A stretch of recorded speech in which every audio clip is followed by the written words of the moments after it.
What a beautiful fucking day. This is the earliest I've been up in fucking ages.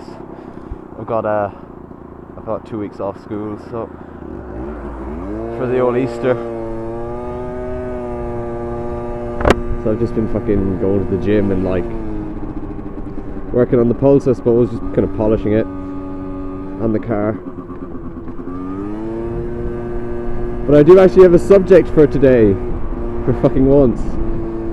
All the fucking licensing fees and general money you have to pay to fucking ride a bike. Well, here anyway. It's really expensive. Too expensive, I think. It's all the money racket for the government anyway. Yeah, why wouldn't it be? But, like, I suppose you start from the ground up. Do a theory test for, well, fuck, I still got my indicator on. Whoops, didn't do that. To do your theory test, well, I did my A1, 50cc to 125. You can do that at 16, and it costs €45, which is a lot of money to answer fucking, like, whatever it is, 40 questions. That's more than €1 question. And like, all you do is fucking sit in this crappy little room and click the answers on a computer, and if you get it wrong, which I did my first time, I got the minimum to pass is 35 out of 40. Bucko here got fucking 34, and I failed, which meant I had to pay another €45 to do the test again, and the next time I got 39, so that was fine. I passed that. And then after that you have to do your IBT, your initial basic training, and you have to do that, I think, no matter what bike you're going to ride, really. And that's, I think I did mine, I think it was like 450 quid. Usually I think it's a lot more, because I did mine kind of off-peak season. I did mine in the winter. If you did it in the summer, I think it'd be a lot fucking more.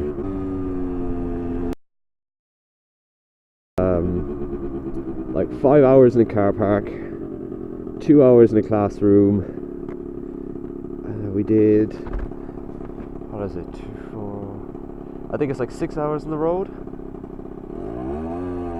Because I think we did three sessions of 2 hours each. And I did that on a Suzuki GN125, same engine as the Pulse. And yeah, I think that was it. And I'm just trying not to die.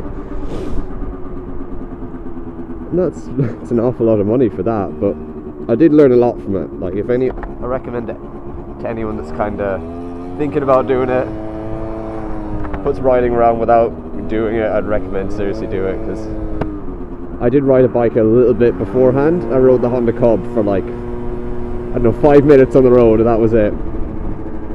And you know, I didn't use the mirrors or anything. I didn't know how, because I'd never ridden anything or driven anything on the road. I didn't know about blind spots. I didn't know what to look out for. I didn't know any of that.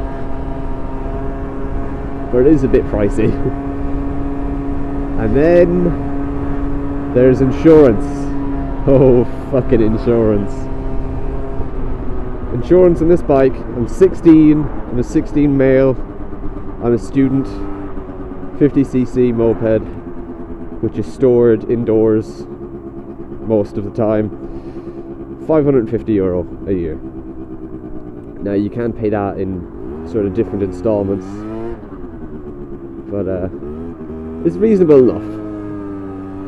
And then I inquired about getting the Pulse insured.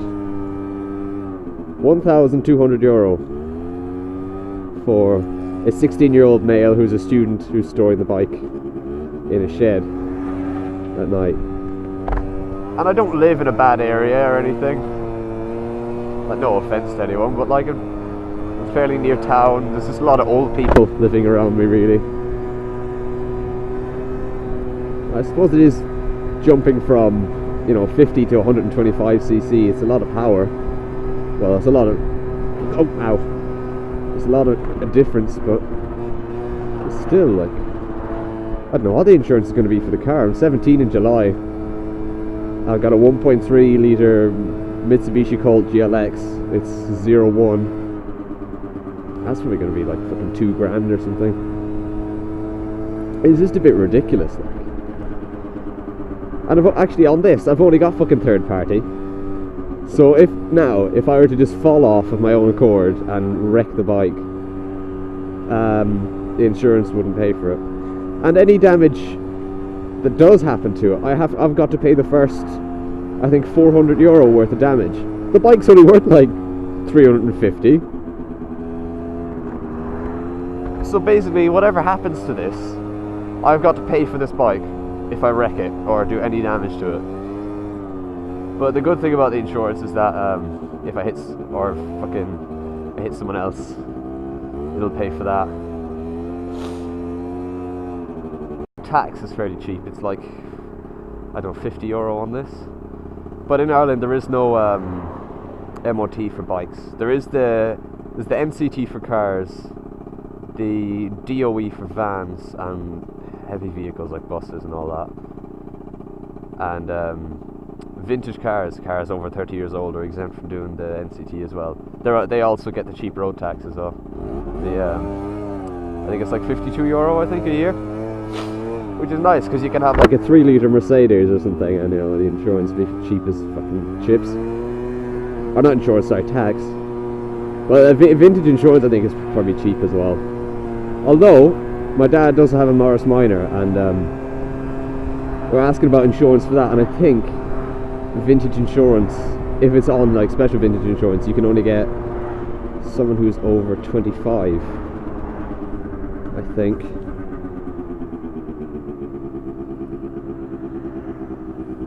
And I think the same applies for the Honda 50 as well, because we're trying to get insurance on that, and I think what we're going to have to do is change the registration over to my name, and then I can get insured on it. Because at the moment, like, my dad's a bit kind of too tall to use it, and he's got 2 artificial hips, and you know, being on a small bike where your knees are like way up in the fucking air doesn't really suit him. So he doesn't really use it that much.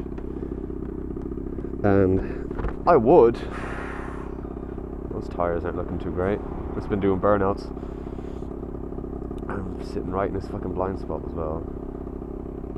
But he probably won't go backwards. I don't think he needs to.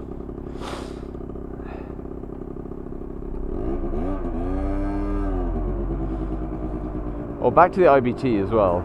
There's a lot of different modules in it. Now myself at 16 to go on a 125, I only had to do a few of them. But when I'm 18, and I can move up to a 250, which I probably won't because that would cost a load of more money. But when you're 18, you can move up to a 250. And that's probably I'm gonna have to do some more modules for that. That's gonna cost a load more money. And when you get even older, I think you have to be like 20, in your mid-20s anyway, to ride like a whatever size engine bike you want with no kind of engine restrictions or anything. Because it depends on what license you have. You know, you can have a whatever CC bike only limited to a certain amount of kilowatts. It's kind of fucking complicated. Like. I don't know how the instructors remember it all, and I think I'm fucking contracting TB from this fucking diesel fumes. Jesus. Alright. Dust in my eyes as well. It's the smell of the 50s, that is. Oh. Oh, also, I got, I'll show it when we get up here. I got, like a suction mount. Well, for the drift. Hello, donkeys. When I say I got one, I mean I made one. I bought, this thing is meant to hold like a mobile phone off a car windscreen, like inside it. And I got that, and I just kind of got the top of it flat. And I put the flat adhesive mount for the drift on it, and it works surprisingly well. I had it on the side window of the Morris Minor, and we were up some mountain roads. We were on a vintage run. There's some nice roads, but the moped would never get up there. Really, the Pulse probably would.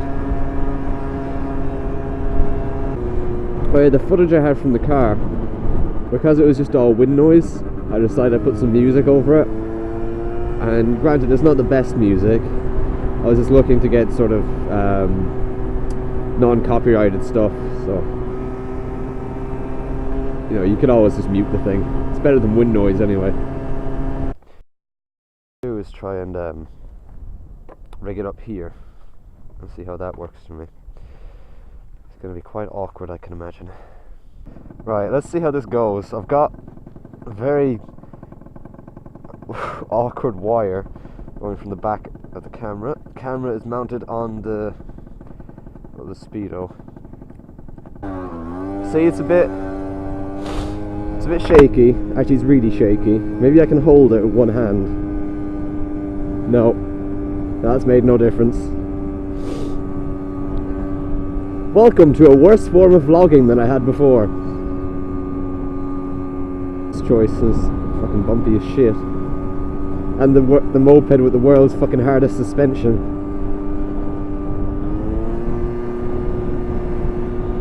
This is gonna look terrible, I can tell. Well, at least you can hear me. And that wire is gonna get fucking snagged in anything. It's blowing under my right arm. I didn't bring a screwdriver with me, so I can't really change the angle a bit. Yeah, this mount is really shaky. I'm gonna have to brace the thing with something.